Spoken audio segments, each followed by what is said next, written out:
happy that Brian could come, that eBay could host this on very short notice. eBay also provided beer. My company Better provided pizza and wine. So that's all I had to say.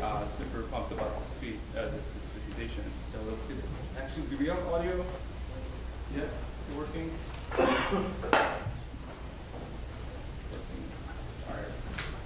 Sorry, I know you've been waiting so long. Sounds like it's working.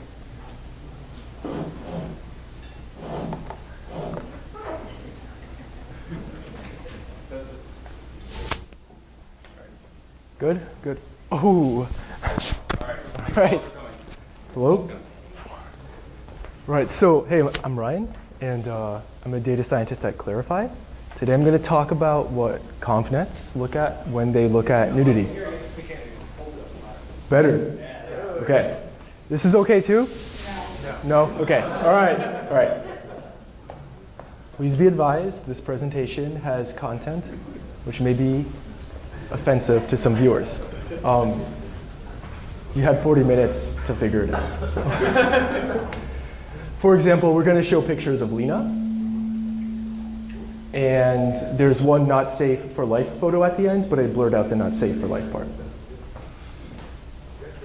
If you don't know what Clarify is, I'm going to do a short API demo. We are a neural network corporation. We do computer vision. So.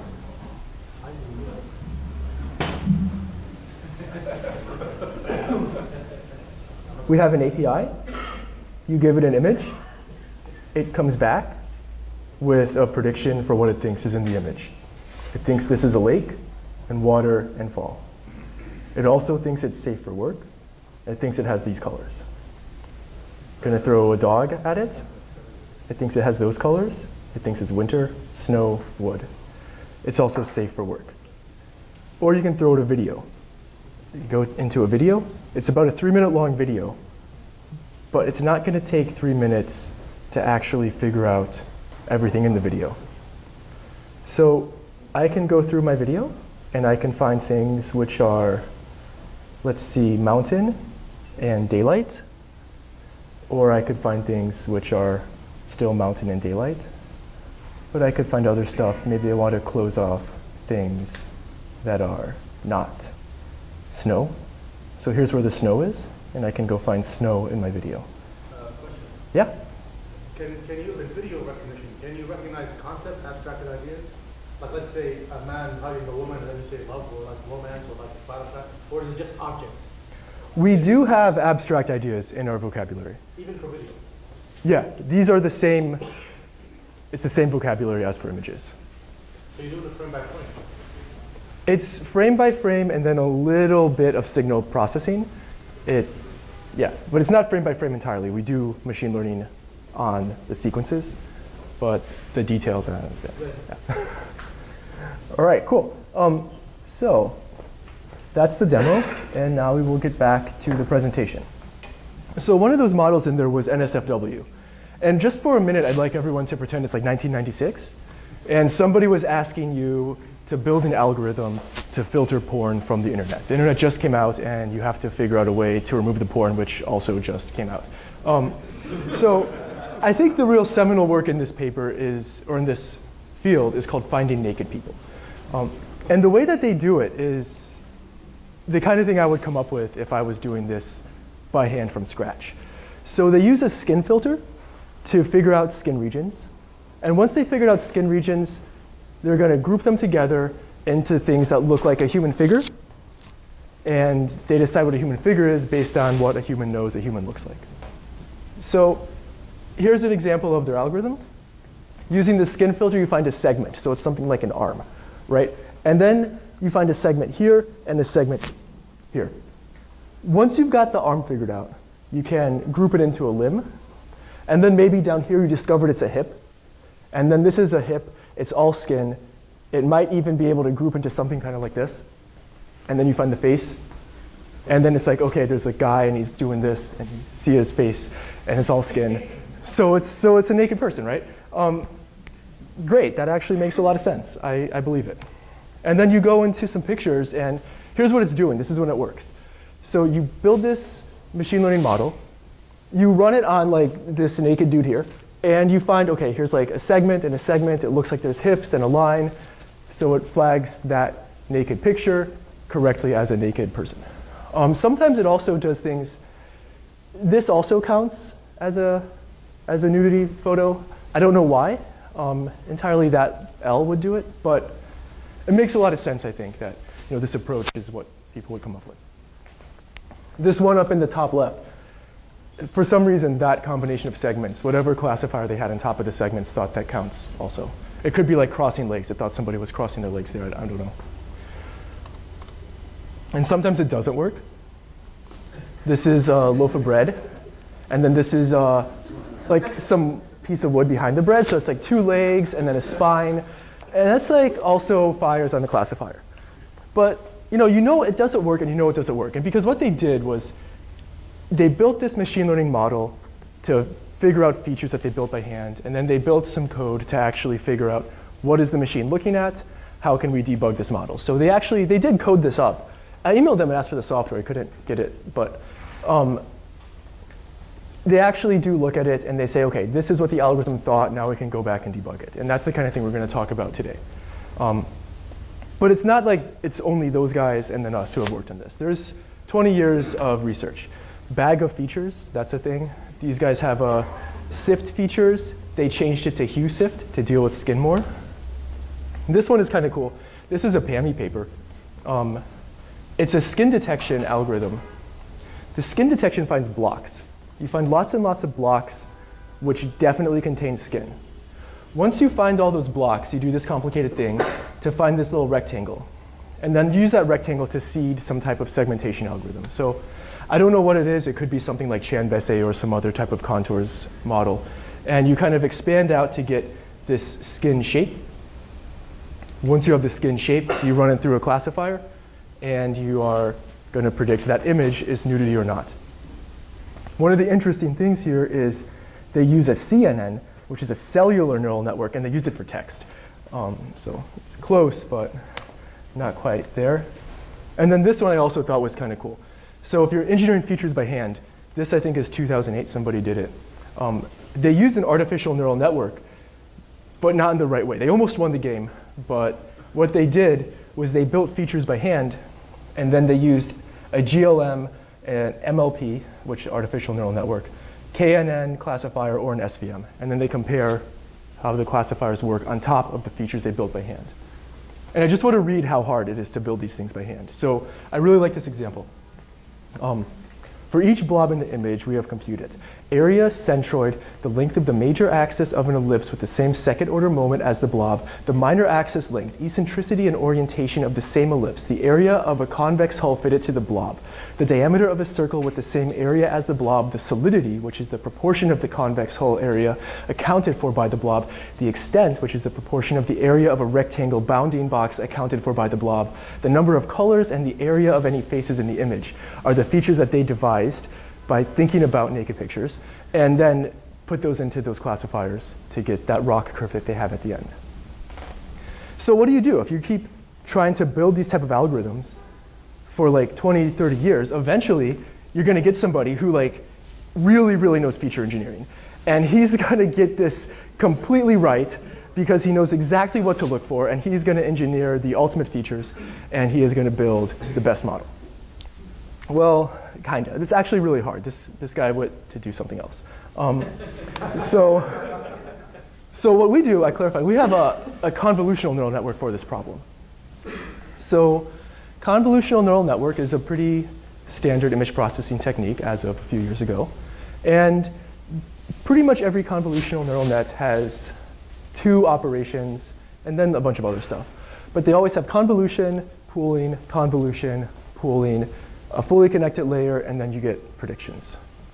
Convolutions, basically, you slide a filter across an image. So for example, if you're looking for a vertical line, you slide a vertical line detector across an image, and you do that until you've covered the whole image. And you will get back feature maps that show you where the vertical lines are. And then you might also do that for a horizontal line. So on the first layer, typically, if the model is trained, you have edge detectors, stuff like that, which will go through and find low-level edges and stuff like that in the network. Pooling is good because this is a lot of data. You have the image, and then you have another filter, so that's a lot of stuff. Pooling makes things easier to fit in memory. It also deals with little insensitivities and perturbations. It kind of normalizes away, like if the vertical line was here versus here. We use max pooling all the time. Then you repeat that procedure. So you get this hierarchy. You have edges in the first one. You learn convolutions in another layer, which tend to turn into things like corners or curvy lines. And then you pool again. And the networks we'll talk about today have 5 layers. So you go from edges to corner detectors, to like square, triangle, circle detectors, to really, really interesting stuff at the end. And then you have a fully connected layer, which is just like the MLP that was in the people's previous slide, a regular classifier on top of vectors. And the real magic here is the fact that when you train these things, all you do is you give it images and you give it labels. And then the neural net architecture can be decided by somebody else. So if you want to make a neural net work for your problem, you just have to have data that works. Very easy, cheap data to get. So the other magic is that when you have a high-dimensional thing, let's say it's 256 by 256 by 3. This is like hundreds of thousands of pixels. This thing at the end might be a 1,024-dimensional vector. And these vectors at the end, they're low-dimensional relative to this, and they have a lot of semantic data in them. So 2 vectors which are close together before the end should also correspond to images which are semantically close in your brain. So here's a bunch of safe for work training data. And these are actually CAPTCHAs, Facebook CAPTCHAs. This is from some data that somebody who wrote a paper on using our stuff to crack CAPTCHA had. And if you look at these guys, you see the fireworks are close to the fireworks. The flowers are close to the flowers. The way you make something like that is you do a neural net. We take a trained neural net. We run each image through it. You reduce its dimensions. You get some clusters. You do a neat thing called the Hungarian algorithm to snap it to a grid, and then you get a nice picture. So that neural net seems reasonable, and it took the representation and used them to make this nice artistic photo. So I built a neural net to filter out nudity. And this is the rock curve I got on the data set, which is really, really good. It's like exactly where it should be. But how do I do that? Well, like I said, here's safe for work training data. Here's not safe for work training data. Looks different.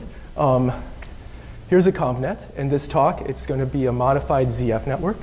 5 convolutional layers, 3 fully connected layers, 2 outputs at the end for softmax, safe for work, not safe for work. And then I do the following thing. Train, you take the network, you take your training data, you combine them, your network is done, you run it on the test set. If I'm in academia, what do? I get a good result and I publish it. It's like, that's the end. I don't always construct the test set, but I'll do things like use MNIST, use a standard test set. And if you engineer a good neural network, and you know if you're overfitting, if you are doing bad in the test set. So if you do good in the test set, then you did it overfit, and then you can publish. But if you work at a machine learning company, like a machine learning company actually, you conceive a data set that you're going to use to build your network. And after you've built this data set, you've built it to the best of your ability. So I kind of took in my brain what's the definition of safe for work and not safe for work. And then I built a neural network, and I got this really, really good ROC curve. And then when I was done, I said, OK, great, let's start shipping this to customers, and let's let people start using it. And then they email you back, and they're like, no, you didn't try it on the chandelier penis lamp, and you didn't try it on all these other images that you didn't even know existed. So we have to go back. We have to either, we can wait for customer feedback to figure out what it's doing bad, or we can kind of ask the network questions like, what are you doing? What's wrong with the features that you've learned to represent your image? So as data scientist, I clarify, I don't really do too much engineering this network. I really do a lot of engineering the data sets. Because when you engineer the data set, you can change the features that the network learns. But then you have to ask the question of the network, what did you learn? Why did you make this decision? What did the features look like? So there's a really kind of straightforward way you could do that with pretty much any black box classifier. So here's Lena. This is the full Lena picture. And I'm going to run these two occlusion experiments. So on the left, I have a little crop of Lena's face. I took 32 by 32 squares of the image, and I slid around the image. I think I used stride 2, but it's like 300 by 700 pixels. So it's really, really small motion. And then I fed the entire square by itself into the not safe for work model. I don't know anything about the network back there. It could be some other thing. And then depending on the result from the model, if the result is a 1, I get like very, very red. If the result is 0, I get blue. I'm going to like average all the squares on each chunk, and I'm going to come back with something that's kind of highlighting which squares were very red. It seems to give me some idea of, OK, when you find a bunch of flesh on a little small square, then it thinks it's not safe for work. So something like, if this works. This doesn't work. OK. So like this over here, this is flesh and then the crack, and it looks like nudity.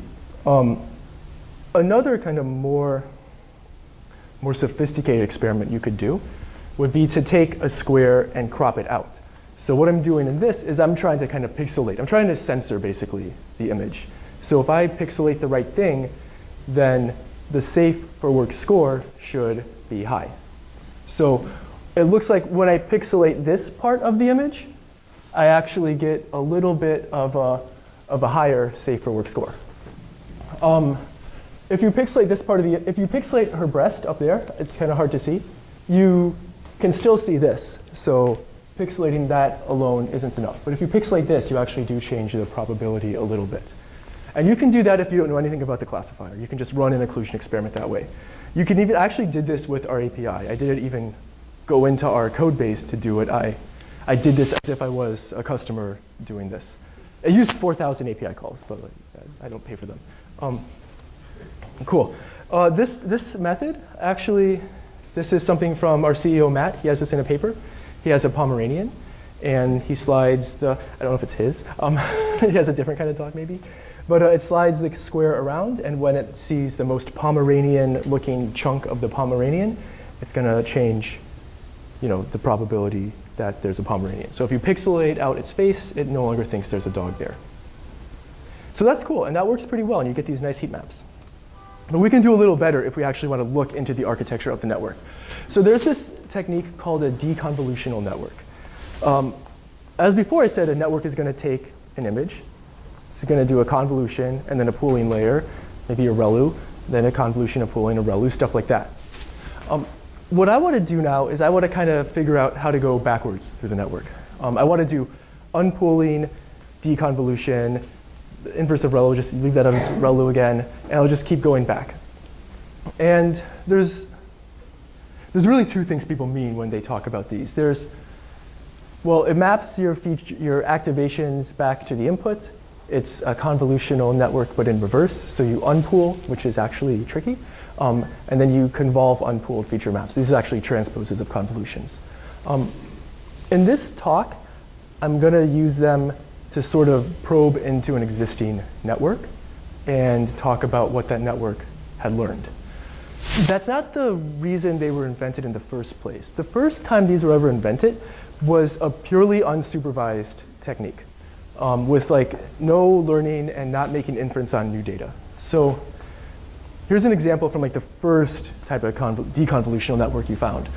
He took a bunch of images, and then, I don't know if I have it in here, but the first deconvolutional networks were more of a competitor to things like wavelets, curvelets, framelets, shapelets, shearlets, stuff like that. You take an image, and you want to find a sparse representation of that image in some given basis. And people have devised a lot of these things by hands. If you take a one-layer deconvolutional network, rather than trying to find a representation of an image as a linear combination of things like wavelets, you try to take an image and you try to find a representation of that as a convolution of a bunch of filters. And then you solve a lot of L1 minimization problems until you learn what those filters look like, and until you've kind of got a good method for representing the image. A one-layer deconvolutional network is basically going to be sparse coding. But if you do multiple layers above it, you get this really supercharged more interesting sparse coding thing, where like the second and third layer up, instead of learning things that just look like this, you'll learn things where you have like corners, triangles, more complicated things representing the image. So this was invented, I don't know, 2011. It's not that popular. It's unsupervised, and I think you have to tweak it a lot. But it was there. But what they realized you could do is you can, well, I guess the real trick here is when you want to go backwards to the network, there's that one operation I said was tricky, was the unpooling. So in the process of inventing the deconvolutional net, they had to figure out how do you reverse a max pool operation. So a max pool operation is going to take a 2x2 square, find the maximum value, and take the maximum value and propagate that to the next layer up. If I only have that, I can't go backwards because all that data is lost. There's no way to invert that operation.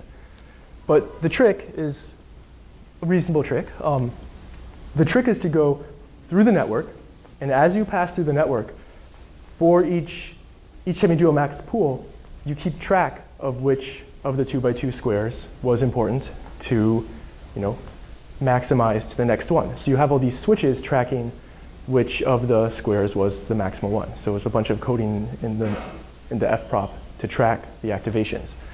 And then when you backprop and you have to unpool, you know which one was the maximum. So then you say, OK, this value is going to go to that corner and then put zeros in the rest.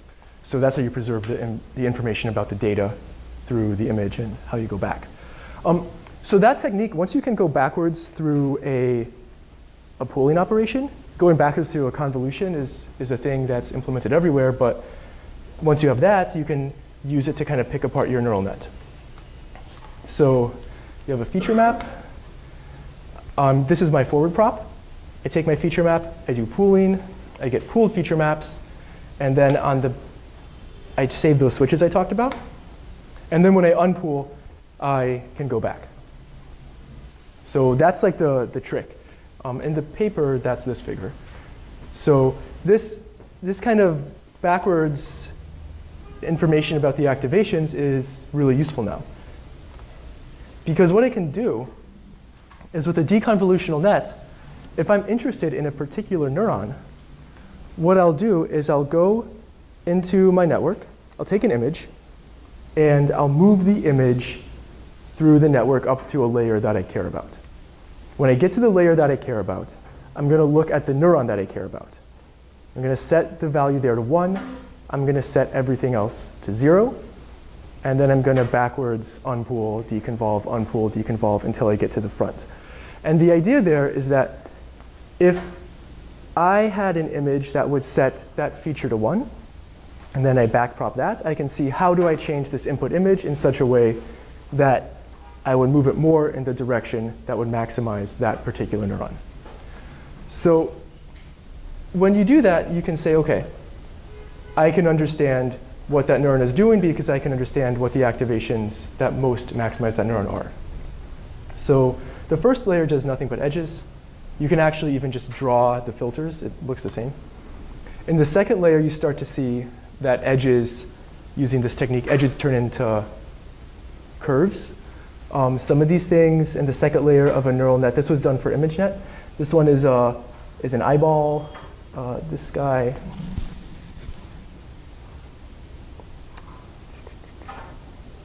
It's like a fisheye. The third layer, you start to learn more interesting things. Have like a baby's face and an owl-looking eye. I don't think you can see your pointer. Oh, you can't see. Oh. In the fourth layer, you start to get like really, really sophisticated stuff. So the filters in the fourth layer of the neural net are going to maximally fire on stuff that looks like.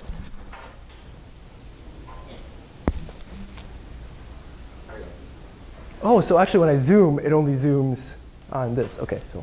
Yeah. All right, so Chromecast doesn't do that one. But you get things like a dog face here. And then the fourth layer and the fifth layer is just a much bigger field of view. You see like an entire face. You've learned really, really complicated features. So now let's look at another network. So here's a network I built. If I look at the first layer, I'm just getting edge detectors. Like images have edges. If I look at the second layer, I start to see in my network, I start to see like these little curves. I see a few of these like white dots. I see these sort of pink dots. And that's it, small field of view, and those are the things that matter at this point. In the third layer, things got a little bit more interesting. You get these pink dots again. I don't know what the spiral is. And you can get, like, over here, there's an entire breast in the field of view. Over here, there's somebody's behind. There's another breast over here. So oh, you can't see the cursor, right. OK, it's not just that I can't zoom, I also can't do that. OK. So here, this one is interesting. And there's a few other ones that are good. The fourth layer, you have an even bigger field of view for the neural net. So actually, you're seeing things like, you get the breast again. You can see on people's faces, the network actually is activating when they have red lips. You get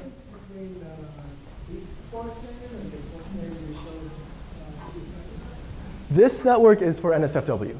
It's trained to flag nudity. The other network was a regular ImageNet network. It was flagged to predict Pomeranian, dog, wheel, frog, bird. So here, these images, these were definite nudity, and then it's starting to push more in the direction of how do you get things to look like nudity. The fifth convolutional layer, I wish I could zoom, because this one is really cool. So here's like definitely somebody's behind.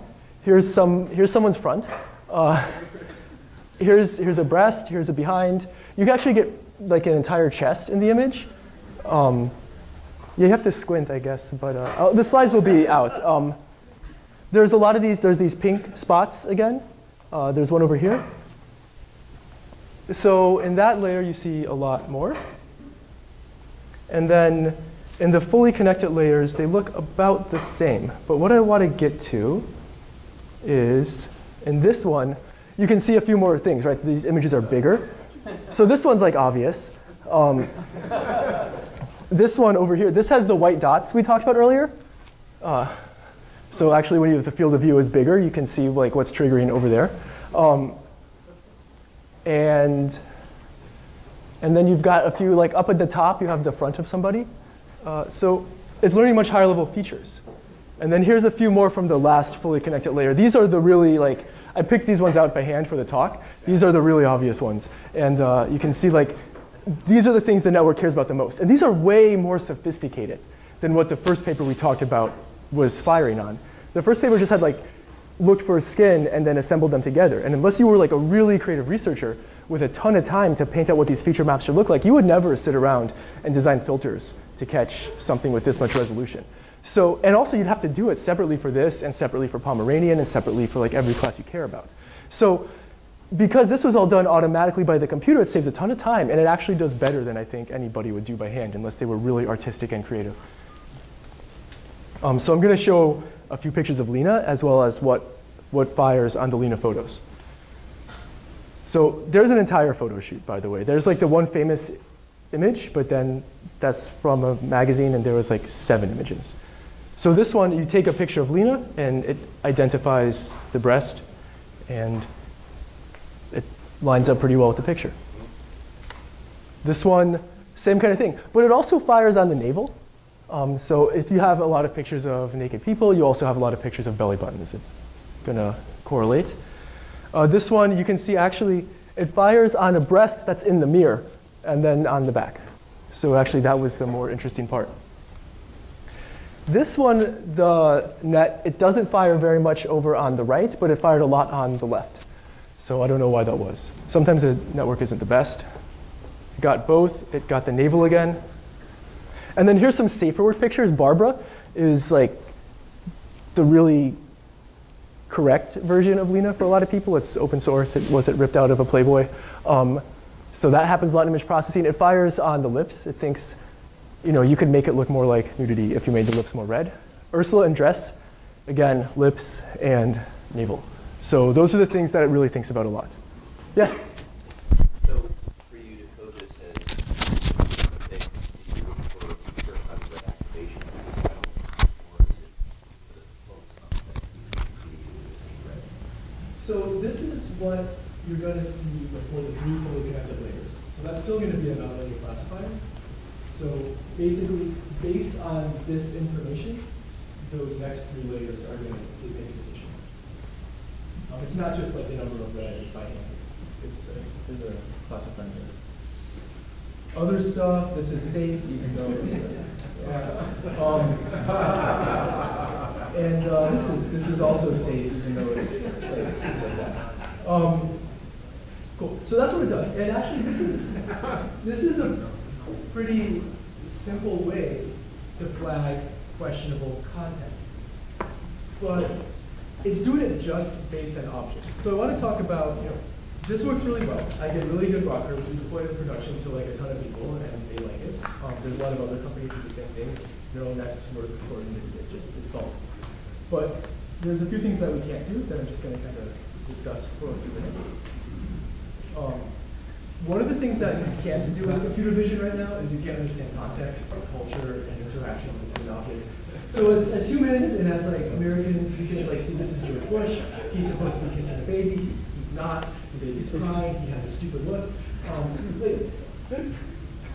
There's a ton of things that immediately trigger in your brain that the computer has no idea about, because all it's doing is looking for those filters and those objects that we care about. So no, you can't get this with computer vision yet. This is like the next thing we have to do. The same kind of thing here. This is like a cool picture. It's interesting. The computer doesn't know it's interesting. It just is. Again, high five is a real cultural thing. And it really is cool, but the computer has no idea. It doesn't even know he's underwater. So a lot of the filtering that you do when you build these kind of models, you get a good error rate. You get something that removes a lot of scan. But then when you have things like this photo, if you've seen it, you've seen it. If you haven't seen it, I won't show you. But this photo is like very, very upsetting for anybody who's seen it. And if you give it to our API, it has no idea. You actually have to know all the context. You have to know everything around it. And this is still where, even though we're very good at finding objects, we still fall short on stuff like this. So this is like a real problem. And I think this is like, if you're going to do a PhD in content moderation, I think a lot of this stuff is important. There's also customization. I'm going to do one more quick demo of a slightly different customization, which we are going to work into the not safe word model in the future. So we have an API for custom training. Basically, given a bunch of images, you can label a few by hand, and then you have a classifier to determine things that are not non-compatible. So I took a Raspberry Pi, I put it in front of my baby's crib, I use it, and basically when the baby is gone, it predicts that. When the baby is sitting, it gives me a prediction. If the baby is sleeping, it tells me that. So I can customize that myself with just a few clicks. I'm going to do a demo where I actually do that now, but this is something that our general models don't have, and this is something that I built without a lot of machine learning knowledge. So here I have an app. Basically what I'd like to do is I would like to build a classifier, let's say, for strawberries. So I take this, I'm going to tag it, and create a tag for berry. I'm done. I have model. I search. With one click, I got an OK model. With a few more clicks, I can train a model to get a whole bunch of berries. And so add concept. So you go here, you look at the model, it's waiting to train.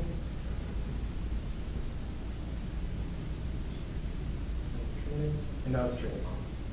So we have a product now to let people customize that. This lets you customize the general model pretty well, but it doesn't customize every type of feature. In the future, what we're doing is we're going to make it accessible for people who have custom not safe for work needs to customize this to their needs. So those are the two next steps, I think, for this type of work. And yeah, there's a little bit of stuff we do research. Data science collects data, so I collect all the data for this thing. Research solves, builds neural nets. We have about 1 billion labeled images, about 1 million videos, hundreds of data sets. We do lots of things. These are the people that work here, 123rd and Park. Publish if you work here. So if you're interested, we just raised 30 million. We're hiring like crazy across the board. Send me an email. So yeah, that is, I think, that's all.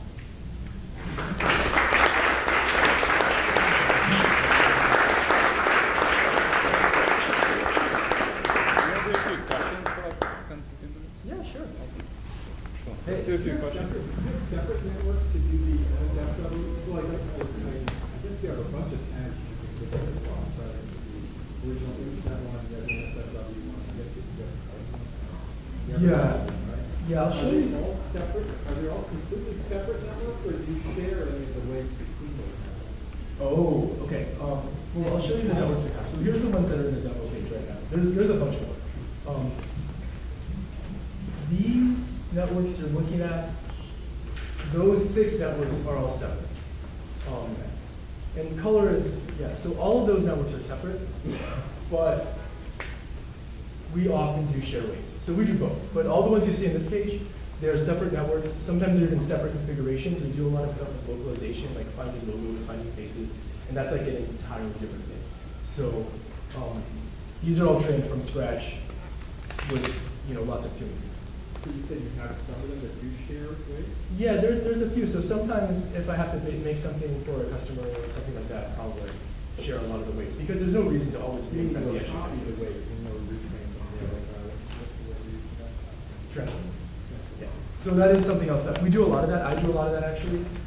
The thing that we did in this demo, it was built from scratch. But if you do a bunch of transfer learning and then you try to do all those backprops, something goes wrong. I'm not sure. So we do across the way everything. Yeah. So I do. Yeah. How do you think about fine-tuning very similar images? For example, there's 3 to 4 million Statue of Liberty pictures in Flickr. Okay. And so it's the same statue, different angles, different lights, different foregrounds, different backgrounds. How fine-grained do you get into that? So we have in this product, we do similarity search. We actually went pretty far into finding ways to get general embeddings that give you similar images. And that's like what I made that first chart with, and that's actually how I do this search. We don't yet have a way for a user of our platform to fine-tune the distance metric that they can use to search. We are looking at that, but it is kind of tough. So we don't really fine-tune our similarity search right now, but we do have a pretty good similarity search, I think, already. So we can search over several million photos. It takes 200 milliseconds. I don't know, a really big data set. And then they get indexed.